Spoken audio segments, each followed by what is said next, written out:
Hi friends, అందరికీ నమస్కారం. Friends, ఈ వీడియోలో మన యొక్క ఏపీ రాష్ట్ర వ్యాప్తంగా ఉన్నటువంటి పెన్షన్దారులందరికీ కూడా ఇప్పుడిప్పుడే ఊహించని శుభవార్త వచ్చిందండి. రేపటి నుంచి పెన్షన్లు అయితే మనకు యథాతథంగా పంపిణీ చేయబోతున్నారు.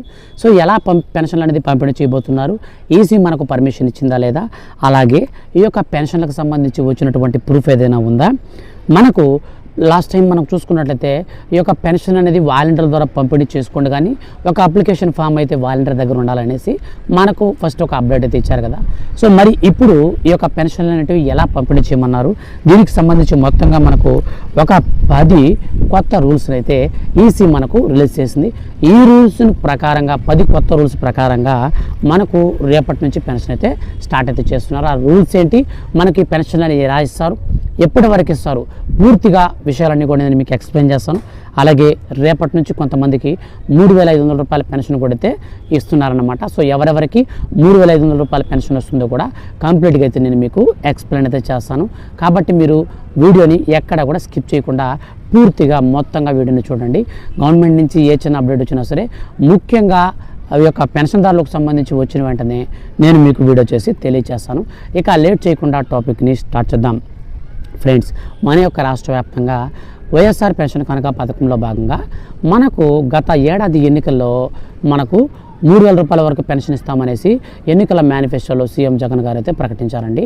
అయితే ఈ నేపథ్యంలో ప్రస్తుతం మన యొక్క రాష్ట్ర వ్యాప్తంగా చూసుకుంటే మనకు పెన్షన్ అనేది 3,000 రూపాయలు అయితే ఇస్తున్నారు. సో మనకు డైరెక్ట్గా అప్పుడు చెప్పినప్పుడు వెంటనే మనకు 3,000 రూపాయల పెన్షన్ అనేది ఇవ్వకుండా 250 రూపాయల చొప్పున పెంచుకుంటూ మనకు ఈ యొక్క 4 విడతలుగా మనకు ఈ యొక్క పెన్షన్ని 3,000 రూపాయలకైతే చేశారన్నమాట.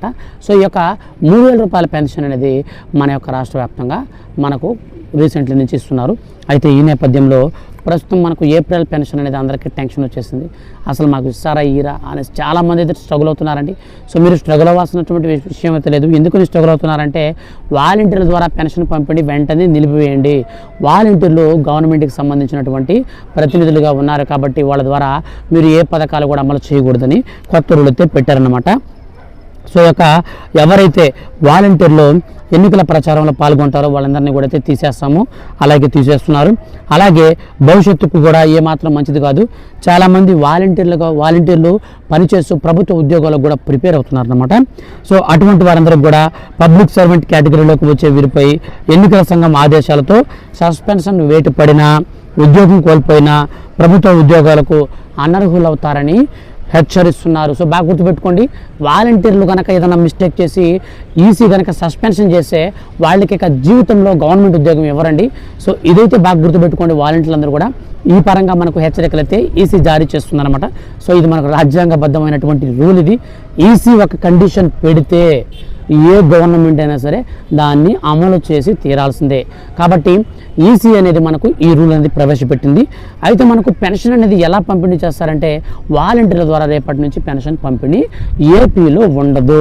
మరి ఎలా పెన్షన్ పంపిణీ చేస్తారంటే, సచివాలయాలు రాకముందు మనకు సచివాలయాలు వచ్చిన తర్వాత కొద్ది రోజుల వరకు పెన్షన్ పంపిణీ అనేది మనకు ఎలా చేసేవాళ్ళంటే, పంచాయతీ కార్యదర్శి అనేవారు ఎలాగైతే పంపిణీ చేసేవాళ్ళో అలాగే సచివాలయం వచ్చిన తర్వాత పెన్షన్కు సంబంధించిన అధికారి వారు డిస్ట్రిబ్యూషన్ చేసే పద్ధతి దిశగా మార్పులు చేయటకు సన్నద్ధమవుతున్నట్లు సమాచారం. అంటే మనకు ఈ యొక్క పెన్షన్ అనేది ఎలా పంపిణీ చేస్తారంటే, మనకు గతంలో ఒక క్యూలోకి వెళ్తామన్నమాట. ఒక అతను టేబుల్ మీద కూర్చొని సచివాలయం దగ్గర, అంటే గ్రామ వార్డు సచివాలయం కానీ సర్పంచ్ ఆఫీసులు ఉంటాయి కదా, సో వాటి దగ్గర సచివాలయం దగ్గర కూర్చొని మనకు 1 by 1 ఒకరికి పెన్షన్ ఇచ్చి సంతకం పెట్టించుకొని అట్లాగైతే ఇస్తున్నారు కదా. సో అదే పద్ధతిలో మనకు పెన్షన్ ఇస్తారండి. కాకపోతే చిన్న మార్పు, ఆ యొక్క సంతకం ప్లేస్లో మనకు వేలుముద్ర వేసుకుంటారు. వేలుముద్ర పడకపోతే ఫోటో తీసుకుంటారన్నమాట. సో ఇది మనకు ఉంటుంది. అయితే వాలంటీర్లు ఇందులో ప్రమేయమే ఉండదు. ఎవరుంటారంటే, సచివాలయంలో ఉన్నటువంటి ఎవరైతే ఈ యొక్క మనకు డిజిటల్ అసిస్టెంటు, వెల్ఫేర్ అసిస్టెంట్లు, సో వీళ్ళు ఉంటారో వాళ్ళు మాత్రమే ఉంటారన్నమాట. సో వాళ్ళు మాత్రం ఉండి అందరినీ క్యూలో పెట్టుకొని 1 by 1 పెన్షన్లు అనేది పంపిణీ చేసుకుంటూ వస్తారు. అయితే ఈ యొక్క పెన్షన్ల పంపిణీలో మనకు రాష్ట్ర వ్యాప్తంగా ప్రస్తుతం ఈ యొక్క model of code of conduct అనేది మనకు ఉన్నదన్నమాట.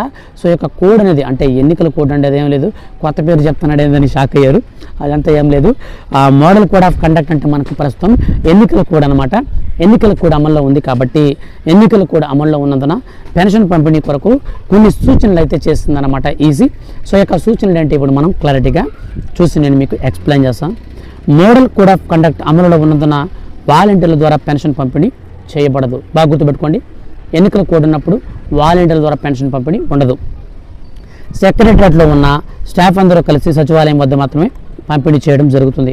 సో మన ఏరియాలో ఉన్నటువంటి సచివాలయంలో ఎవరైతే ఎంప్లాయీస్ ఉంటారో, వాలంటీర్లు కాకుండా ఉద్యోగులు ఉంటారు కదా, సో మనకు welfare assistant, digital assistant, so ఇట్లాంటి వారు ఉంటారు కదా, సో వీళ్ళందరూ కూడా పెన్షన్లు అయితే రేపు పంపిణీ అయితే స్టార్ట్ చేస్తారనమాట. పెన్షన్దారులందరూ కూడా పెన్షన్కి వచ్చేటప్పుడు ఆధార్ కార్డు లేదా ఇతర గుర్తింపు కార్డు తీసుకురావాలి. ఖచ్చితంగా మీరు మీ యొక్క ఆధార్ కార్డును కానీ, ఆధార్ కార్డు లేకపోతే మీ రేషన్ కార్డు కావచ్చు లేదా ఓటర్ కార్డు కావచ్చు. సో ముఖ్యంగా ఏదైనా సరే ఒక డాక్యుమెంట్, ఒక కార్డు అయితే మీరు తీసుకెళ్ళాలి ప్రభుత్వం చేత. మీరు గుర్తింపు పొందినటువంటి కార్డు అయితే మీరు ఒకటి తీసుకెళ్ళాలి. అది లేకపోతే మీకు పెన్షన్ ఇవ్వరు. మీరు అక్కడికి వెళ్ళి 1-2 గంటల సేపు ఆ ఎండలో నిల్చుకొని క్యూలో ఉన్నా సరే మీకు పెన్షన్ అయితే ఇవ్వరన్నమాట. సో కాబట్టి గుర్తుపెట్టుకోండి. సో అలాగే పెన్షన్దారులు పెన్షన్ కోసం వెళ్ళేటప్పుడు పాస్బుక్లు అయితే తీసుకురాకూడదు. సో మీకు ఒక పెన్షన్ బుక్ ఇచ్చి ఉంటారు కదా, అందులో మనకు సీఎం జగన్ గారి ఫోటో అయితే ఉంటుందన్నమాట. ముఖ్యమంత్రి ఫోటో అనేది ఉంటుంది. కాబట్టి ఇది ఎన్నికల కోడ్కు విరుద్ధం. అంటే గవర్నమెంట్ ఏదైనా సరే మనకు ఫామ్ చేస్తున్నప్పుడు, ఎన్నికలు నిర్వహిస్తున్నప్పుడు ఆ గవర్నమెంట్కి సంబంధించినటువంటి ముఖ్యమంత్రి కావచ్చు, రాజకీయ నాయకుల ఫోటోలు కూడా సచివాలయాల్లో ఉండకుండా మొత్తం క్లోజ్ చేస్తారు. అలాగే మన యొక్క వీధుల్లో అంటే మనకు మెయిన్ సెంటర్స్ వద్ద రాజకీయ నాయకుల విగ్రహాలు ఉంటాయి కదా, వాటిలో కూడా క్లోజ్ చేస్తారండి ఎన్నికల సమయంలో. ఎగ్జాంపుల్గా మనకు ఎన్టీ రామారావు గారి విగ్రహం కావచ్చు, రాజశేఖర రెడ్డి గారి విగ్రహం కావచ్చు, ఇందిరాగాంధీ గారి విగ్రహం కావచ్చు. సో వీళ్ళన్నిటికి కూడా ముసుగులు అయితే వేస్తారండి. సో ఎందుకంటే వీళ్ళు రాజకీయ నాయకులు కాబట్టి, ఒక పార్టీకి సంబంధించిన వ్యక్తులు కాబట్టి వాళ్ళకైతే ముసుగులు అయితే వేస్తారన్నమాట. సో కాబట్టి మనకు ఈ యొక్క మీరు పెన్షన్కి వెళ్ళేటప్పుడు పాస్బుక్ అయితే తీసుకువెళ్ళకండి. పాస్బుక్ అనేది ఇంట్లోనే పెట్టేసి కేవలం ఆధార్ మాత్రం తీసుకుని వెళ్తే చాలు. అలాగే సచివాలయం వద్ద పెన్షన్దారులు ఎటువంటి తొక్కిసలాట లేకుండా తగు జాగ్రత్తలు అయితే తీసుకోవాలండి. ఎందుకంటే ఇంతకుముందు మనం చూసుకుంటే ఇంటింటికి పెన్షన్ అనేది 6 గంటకల్లా వచ్చి వాలంటీర్లు పంపిణీ చేసేవాళ్ళు. కానీ ఇప్పుడు మనం పెన్షన్ కోసం వెళ్ళాలంటే ప్రస్తుతం ఎండలు భయంకరంగా ఉన్నాయండి, చాలా ఎక్కువగా ఉన్నాయి. దాదాపు మనకు 43 నుంచి 45 డిగ్రీల వరకు మనకు ఉష్ణోగ్రతలు అయితే ఏపీలో నమోదవుతున్నాయి. ఈ నేపథ్యంలో పాపం చాలామంది వికలాంగులు ఉంటారు. అలాగే చాలామంది ఈ యొక్క వికలాంగులతో పాటుగా కొంతమంది వృద్ధులు ఉంటారండి. సో వాళ్ళు ఎండలో నిలబడలేరు, ఎండకు తట్టుకోలేరు. కాబట్టి కొంతమంది తొక్కిసలాట జరిగే అవకాశం కూడా ఉంటుంది. సో కాబట్టి ఇవన్నీ గుర్తుపెట్టుకొని ఈసీ ఏం చెప్పిందంటే, సచివాలయం వద్ద మీరు పెన్షన్లు పంపిణీ చేసేటప్పుడు ఈ తొక్కిసలాటలు లేకుండా జాగ్రత్త పడండి అని చెప్పేసి అయితే మనకు అప్డేట్ తెచ్చిందనమాట. అయితే ఖచ్చితంగా అందరికీ పెన్షన్ అయితే అందజేయడం జరుగుతుందని తెలియచేయాలి. సో ఎవరైనా సరే మాకు ఈరోజు ఇస్తారేమో, రేపు ఇవ్వరేమో, మాకు ఈరోజు పెన్షన్ కావాలని చెప్పేసి ఒకరి మీద ఒకరు పైన పడి తొక్కేసుకుంటారు కదా, ఇట్లాంటి తొక్కిసలాటకు మీరు గురి కావాల్సిన అవసరం లేదు. కానీ అందరికీ పెన్షన్లు అయితే ఇస్తారనేసి తెలియచేయాలని చెప్పేసి మనకు మరొక కండిషన్గా అయితే ఈసీ ప్రకటించింది.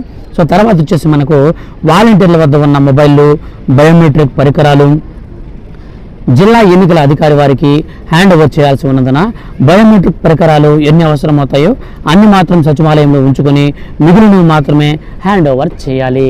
అంటే ఈ యొక్క సచివాలయంలో ఏవైతే మనకు ఈ యొక్క అవసరం అవుతాయో, అంటే ఒక్కొక్క వాలంటీర్ దగ్గర ఒక్కొక్క మొబైల్ ఉంటుంది, ప్లస్ ఒక బయోమెట్రిక్ డివైస్ అయితే ఉంటుందండి. సో అవన్నీ కూడా చాలామంది దగ్గర ఉంటే మళ్ళీ పెన్షన్లు ఏమైనా సరే మళ్ళీ మిస్యూజ్ చేసే అవకాశం ఉండొచ్చని ఇవన్నీ కూడా జిల్లా ఎన్నికల అధికారి ఎవరైతే ఉంటారో వాళ్ళ దగ్గర అయితే వీరు హ్యాండ్ ఓవర్ అయితే చేయాల్సి ఉంటుంది. ఎన్ని డివైజులు అయితే అవసరం అవుతాయో బయోమెట్రిక్ అనేది అవి మాత్రం పెట్టుకొని మిగిలినటివి ఇచ్చేయాలన్నమాట. సో తర్వాత మనకు ఇంకొక రూల్ వచ్చేసి గతంలో చెప్పినట్లుగా ఎంపీడీఓలు, ఎంసీలు, పంచాయతీ సెక్రటరీ, వెల్ఫేర్ అసిస్టెంట్స్లకు ఆథరైజేషన్ లెటర్ తమ లాగిన్లో జనరేట్ చేసి అంత చేయాలి. సో మనకిది ఈ యొక్క పెన్షన్లు ఎవరైతే పంపిణీ చేస్తారంటే ఎంపీడీఓలు, ఎంసీలు, పంచాయతీ సెక్రటరీ, వెల్ఫేర్ అసిస్టెంట్లకు ఆథరైజేషన్ లెటర్ అంటే ఒక లెటర్ ఇస్తారంటే ఆ లెటర్లో ఫుల్ డీటెయిల్స్ అయితే ఉంటాయన్నమాట. సో పెన్షన్ అనేది ఎంతమందికి ఇస్తున్నారు, పెన్షన్కి సంబంధించినటువంటి మెంబర్స్ ఎంతమంది ఉన్నారు, వాళ్ళకి సంబంధించి ఎంత అమౌంట్ ఇస్తున్నారు, అమౌంట్ డీటెయిల్స్ అన్నీ కూడా క్లారిటీగా ఉంటాయి. ఎందుకంటే ఎవరైనా రాజకీయ నాయకులు కానీ ఎన్నికల అధికారులు కానీ వచ్చి చెక్ చేసినప్పుడు వాళ్ళ దగ్గర పెన్షన్లు పంపిణీ చేసేదానికి ఉండవలసిన అమౌంట్ కంటే కూడా ఎక్కువ అమౌంట్ ఉందనుకోండి, అప్పుడు ఆ అమౌంట్ని సీజ్ చేస్తారన్నమాట. సో ఇట్లాంటి ప్రాబ్లమ్స్ అనేది క్రియేట్ కాకుండా ఉండడం కోసం అధిక మొత్తంలో డబ్బులు అయితే వాళ్ళ దగ్గర ఉంటుంది కాబట్టి మనకు ఈ యొక్క రూల్ అయితే ప్రవేశపెట్టారనమాట. లెటర్ అయితే ఉంటే ఆ లెటర్లో చూస్తారు. సో ఓకే, వీళ్ళ దగ్గర ఓకే ఒక 5 లక్షలు, ఒక 10 లక్షలు, ఓకే ఒక సచివాలయంలో ఓకే దీనికి వచ్చేసి ఒక 20 లక్షలు ఉంది, ఇంతమందికి ఇవ్వాలి పెన్షన్ అనేది. సో ఇట్లాగనమాట మొత్తం మీద ఈ పెన్షన్లు అయితే పంపిణీ అనేది ఇలాగ చేస్తుందన్నమాట. సో తర్వాత వచ్చేసి బ్యాంకు నుండి విత్డ్రా చేసేటప్పుడు, డబ్బులు విత్డ్రా చేసేటప్పుడు ఈ ఆథరైజేషన్ లెటర్ ఒరిజినల్ కాపీ దగ్గర ఉంచుకోవాలి. సో ఇది మాత్రం జాగ్రత్త అండి. మీరు బ్యాంకులోకి వెళ్ళి డబ్బులు డ్రా చేసుకోవాలి కదా, సో డబ్బులు డ్రా చేసుకున్నప్పుడు కంపల్సరీ పెట్టుకోండి. ఇన్ కేసు మీ దగ్గర ఇది లేకపోతే డబ్బులు నిర్దాక్షిణ్యంగా ఈసీ పెరుక్కుని వెళ్ళిపోద్ది అనమాట. సీజ్ చేసి అమౌంట్ ఎత్తుకుని వెళ్ళిపోతారు వాళ్ళు. చూసారంటే మాత్రం ఖచ్చితంగా తీసుకెళ్ళిపోతారు. కాబట్టి ఈ యొక్క లెటర్ అయితే మీ వద్ద పెట్టుకోండి. ఒరిజినల్ కాపీ, జెరాక్స్ కాపీ అంతా కుదరదు.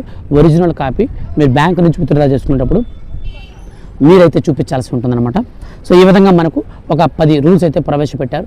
ఈ 10 రూల్స్లో కూడా మన యొక్క రాష్ట్ర వ్యాప్తంగా పెన్షన్ల పంపిణీకి అయితే అమలు చేయాల్సి ఉండగా ప్రస్తుతం మనకు రేపు అనగా 1వ తేదీ నుంచి పెన్షన్ అయితే ఇవ్వరండి. మనకు 1వ తేదీని ఎందుకు ఇవ్వరంటే మనకు మార్చి 30వ తేదీన మనకు ఈ యొక్క ఫైనాన్షియల్ ఇయర్ అంటే ఆర్థిక సంవత్సరం అనేది ముగింపు కాబట్టి, ఫైనాన్షియల్ ఇయర్ ఎండింగ్ కాబట్టి 30వ తేదీన మనకు బ్యాంకులు అయితే సెలవు అయితే ఉంటుంది కాబట్టి మనకు ఈ యొక్క అమౌంట్స్ అయితే సచివాలయాలకి పెన్షన్ అమౌంట్ డ్రా చేసి తీసుకురాలేదు. 31వ తేదీన ఆదివారం అయితే వచ్చిందండి. సో ఆదివారం రోజున బ్యాంకులు అయితే క్లోజ్ ఉంటాయి. సో 1వ తేదీ నుంచి మనకు ఈ యొక్క బ్యాంకులకు వెళ్ళి డబ్బులు తీసుకొని వస్తారు. 2వ తేదీకి అంతా కూడా ఆయా సచివాలయాల్లో మొత్తం అయితే డిస్పాచ్ చేసుకుంటారు. అలాగే ఎలిజిబుల్ లిస్ట్ కూడా అయితే అటు తీస్తారన్నమాట. పెన్షన్లకు సంబంధించిన లిస్ట్ వస్తుంది. గతంలో మాదిరిగా క్లస్టర్లు అయితే ఉండవండి. సో మనకు ఒక క్లస్టర్లో 50 మంది, ఒక క్లస్టర్లో 30 మంది ఇలాగ కదా పెన్షన్లు ఇచ్చేవాళ్ళు. క్లస్టర్లో 5 మంది 10 మంది కదా. ఇప్పుడు అంతా ఏం లేదు. ఒక సచివాలయంలో పరిధిలో ఎంతమంది వాలంటీర్లు ఉన్నారో అన్ని క్లస్టర్లు కలిపి ఒకే ఒక 6 లిస్ట్ వస్తుంది అనమాట. అందులో లిస్టులో పేర్లు ఉంటాయి. మీరు కేవలం మీ యొక్క ఆధార్ కార్డు తీసుకుని వెళ్ళి అక్కడ వాళ్ళకి చూపించి మీ యొక్క ఆధార్ కార్డు నెంబర్ ఎంటర్ చేయగానే మీ పెన్షన్ ఐడి అంతా డీటెయిల్స్ వస్తాయి. వీళ్ళు ముద్ర వేసుకుంటారు, డబ్బులు ఇస్తారు. ఎండల్లో జాగ్రత్త అండి, భయంకరంగా ఎండలు ఎక్కువ ఉన్నాయి. సో వృద్ధులు కానీ ఎవరైనా వికలాంగులు కానీ వాళ్ళు కనుక ఉంటే కొంచెం వారికి అంటే మంచినీళ్ళు వసతులు అలాంటివి కూడా జాగ్రత్త పడాలి మనం. ఎందుకంటే ఇంతకుముందు మనకు 6 గంటలకల్లా పెన్షన్ అయితే ఇంటికి వచ్చేసేది. కానీ ఇప్పుడు ఎన్నికలు కూడా వచ్చింది కాబట్టి మనకు ఈసీ రూల్స్ అనేది ఖచ్చితంగా అందరూ తప్పకుండా పాటించాలి. కాబట్టి మీరు పెన్షన్లు తీసుకునేటప్పుడు కొంచెం జాగ్రత్తగా ఎండలను తప్పించుకొని పెన్షన్లు తీసుకోండి. మనకు 3వ తేదీ నుంచి 8వ తేదీ వరకు పెన్షన్లు అయితే పంపిణీ చేస్తారు. సో మీరు టెన్షన్ పడాల్సిన పని లేదు. 8వ తేదీ వరకు 5 రోజుల పాటు పెన్షన్ పంపిణీ చేస్తారు. కాబట్టి నిదానంగా మీ యొక్క సచివాలయంకి వెళ్ళి 3వ తేదీ నుంచి పెన్షన్లు అయితే తీసుకోండి. ఫ్రెండ్స్, ఈ యొక్క అప్డేట్ అనేది మీకు తెలియజేయడం కోసం వీడియో చేశాను. వీడియోని దయచేసి లైక్ చేసి మీరు మన ఛానల్ సబ్స్క్రైబ్ చేసుకోవడం ద్వారా ఏ చిన్న అప్డేట్ వచ్చినా నేను మీకు మిస్ అవ్వకుండా వీడియో చేసి తెలియజేసినప్పుడు మీకు మొబైల్కి నోటిఫికేషన్ వస్తుంది. Thank you for watching.